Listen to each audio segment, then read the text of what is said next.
नमस्कार, मी प्राध्यापक संदीप गवळी, भूगोल विभाग, MPSC कॉलेज पनवेल. आज आपण QGISच्या सहाय्याने लाईन लेअर कसा डिजिटाइज केला जातो हे आपल्याला बघायचं आहे. म्हणजे डिजिटायझेशन कशा पद्धतीने केलं जातं. फक्त आपल्याला यात लाईन लेअर डिजिटाइज कसा केला जातो तो बघू. एखादी रिव्हर किंवा एखादा रोड आपल्याला डिजिटाइज याच्यातून करायचा आहे. तर याच्यासाठी आपल्याला QGIS सॉफ्टवेअर थ्रू आपल्याला हे सर्व करायचं आहे. म्हणून QGIS सॉफ्टवेअर मी ते ओपन करतो. आपल्याला जो लेअर तयार करायचा आहे त्याच्यासाठी आपल्याला नवीन लेअर तयार करून घेणं गरजेचं आहे, किंवा जुना लेअर असेल तर तो आपण एडिट करू शकतो. तर मी या ठिकाणी लाईन लेअर तयार करतो आणि या लाईन लेअरचं आपल्याला डिजिटायझेशन करायचं आहे. तर क्रिएट लेअर या ऑप्शनमधून आपण न्यू सेट फाईलद्वारे आपल्याला नवीन लेअर तयार करता येतो. हा लेअर लाईन लेअर आपल्याला तयार करायचा आहे. मी जो ऑलरेडी तयार केलेला होता तोच मी या ठिकाणी नाव घेतो, किंवा नवीन लेअर मी यात नेम देतो, याला रिव्हर स्पेस देऊन मी हा नवीन लेअर तयार केला. त्याला नाव दिलं कारण रिव्हर डिजिटाइज करायचे आहे. तर याला जो जिओमेट्री टाईप असेल रिव्हर आहे म्हणजे लाईन स्वरूपात असेल म्हणून लाईन स्ट्रिंग हा ऑप्शन निवडा. आणि याच्यामध्ये त्या रिव्हरचं नेम आपल्याला घ्यायचं असेल म्हणून रिव्हर नेम ऑप्शन निवडून हा एक नवीन लेअर तयार करून घ्यायचा आहे.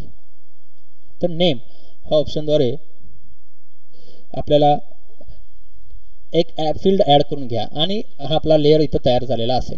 आता ज्या टोपोसिट कोणता ना कोणता तर बेस घेऊन आपल्याला हा डिजिटायझेशन करायचं असेल, म्हणजे याच्यासाठी आपल्याला टोपोसिट असणं गरजेचं आहे. जिओ रेफरन्स झालेली टोपोसिट आपण इथं घेऊन त्या टोपोसिटमध्ये आपण डिजिटायझेशन करणार आहोत. मग राष्ट्र फाईलमधून आपल्याला एक जी टोपोसिट तुम्हाला जिओ रेफरन्स झालेली असेल ती घ्या.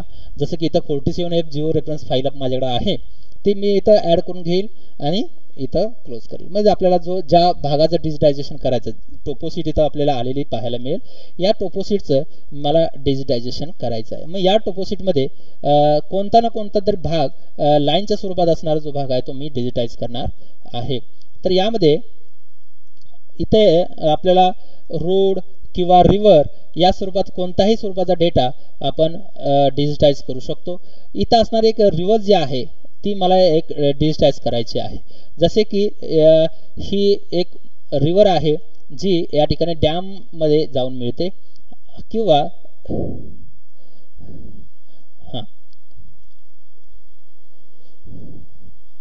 तर इथे असणारी जो रिव्हर आहे ही रिव्हर मला डिजिटाइज करायचं आहे. किंवा एक मोठी रिव्हर आपण बघू. या रिव्हरचं नाव आपल्याला इथं दिसत नाही टोपोसिटमध्ये. तर हा जो मोसे नदी किंवा मोसे रिव्हर, ही जी मोसे रिव्हर आहे ती आपल्याला डिजिटाइज करायची आहे. तर याच्यासाठी आपण लेअर तयार करून घेतलेला आहे. आता या लेअरला फक्त या रिव्हरचा जो लेअर आहे ही मोसे रिव्हर आहे ही आपण डिजिटाइज करत जाणार आहोत.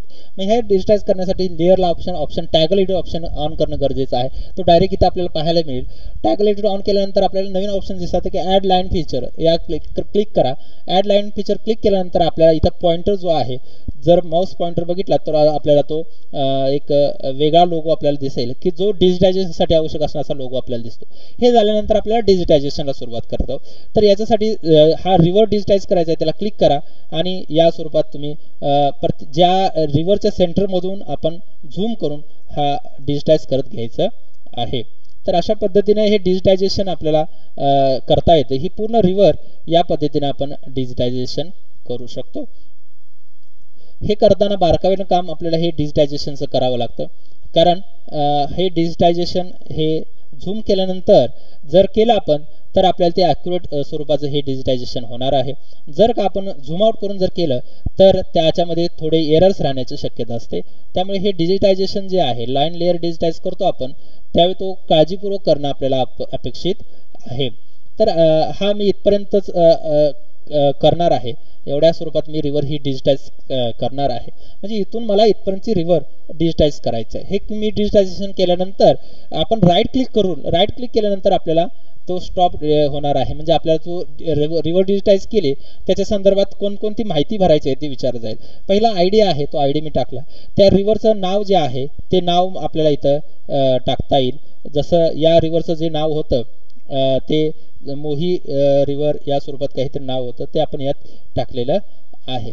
तर अशा पद्धतीने ते रिव्हर हे आपल्याला इथं आपण ॲड करून घेतलेलं आहे. म्हणजेच आपला रिव्हर हा जो लेअर आहे तो आपण इथं तयार केलेला आहे. आता हा जर साईज याची वाढवल्यानंतर आपल्याला प्रॉपर्टीजमधून जाऊन ही जी लाईन जो तयार केलेला आहे त्याचा कलर आपण पाण्याचा कलर ठेवू, निळा कलर ठेवू, ॲड करू, याची साईज वाढवू, म्हणजे आपल्याला तो सहजासहजी दिसून येईल.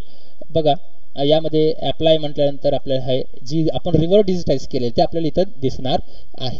तर अशा पद्धतीने आपण टोपोशीटमधला बराच डेटा, बऱ्यापैकी डेटा हा जो टोपोशीटमधला रिव्हर्स, लाईन, रूट्स ह्या स्वरूपाचा डेटा आपण काय करू शकतो, डिजिटाईज करू शकतो. लाईनच्या स्वरूपात आपल्याला हा डिजिटाईज करता येऊ शकतो.